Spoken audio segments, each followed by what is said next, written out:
Welcome back to SourceFed. I'm William Haynes. And I'm Steve Zaragoza. This episode was brought to you by Domain.com. You remember the hacktivist group Anonymous? Well, last week they vowed to expose Ku Klux Klan members by publishing their personal details. Anonymous said they revealed the identity of 1,000 members of the KKK. They apparently received the information through a compromised Twitter account, according to the International Business Times. On November 1st at 1:13 p.m., Anonymous tweeted, "It seems that phone numbers of KKK members are on the internet," with an attached link. According to a Canadian news website, Global News, Anonymous has promised to start a campaign through social media against the KKK beginning on November 4th using the hashtag #HoodsOff. It's kind of crazy how different the world is now than it was just a few decades ago. For a lot of people, the KKK seemed unbeatable. But now with technology, numbers mean almost nothing. Oh man, if I was trying to collect them all, ISIS would be the ones you want to trade with your friends. Yu-Gi-Oh! It's reported that on Monday morning, Anonymous posted 4 listings on the website Pastebin, including 57 phone numbers and 23 email addresses. And finally, in a press release issued by Anonymous on Sunday, they stated, "This is just the beginning." Now, if my phone number and address are in there, it's a mistake. The end is near. We are all going to die. I'm dying. A giant hole in the ground opened up on a ranch in Wyoming. The Wyoming Geological Survey says of the incident, groundwater has created weakness in what is already a saturated hillside. Further saturation, like a wet spring in summer, leads to more weakness. And the hillside shifted and caused a landslide with an associated large crack. Bullshit.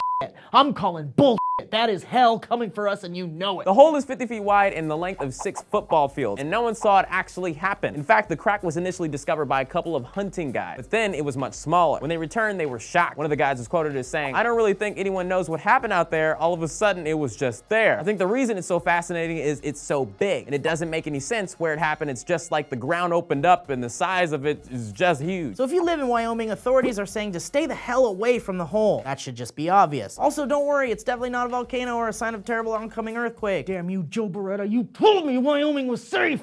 Don't you hate it when you go somewhere when there's a bunch of people and the next day you have the bubonic plague? That's not how the bubonic plague works, Will. But a 16-year-old girl definitely got it, and most likely from a flea bite while hunting in Heppner, Oregon. Yes, the bubonic plague is still a thing, and without treatment, it's still a very, very deadly disease. But if caught and treated, there's plenty of antibiotics that can cure the dang thing. The girl is currently in intensive care and her current condition isn't known. And in case you're wondering, in recent decades, average of 7 human plague cases have been recorded in the US. So it's rare, but it still happens. Back in 2012, an Oregon man lost his fingers and toes due to the plague after trying to remove a mouse from his cat's throat. Don't do that. Some publications would have us believe that the plague is actually on the rise in the US and no one knows why. So for now, be careful where you go and what you handle with your bare hands. I cut my hand real bad trying to get my keys through a tear in the metal screen door. Is it okay if I dip it in swamp? Definitely not, Will. Do not dip anything you own in swamp. By now you're familiar with Uber, the app that gets a dude to come pick you up and hopefully not get all up inside of your body. Well, this time, the Uberman was assaulted. An Uber driver was forced to use pepper spray on a drunk passenger who violently attacked him. But since we're in 2015 and we love catching each other, the whole thing was caught on camera. Now, as you can see here in the video, after a bunch of slurred mumbles, the driver says, "No, I'm kicking you out, man.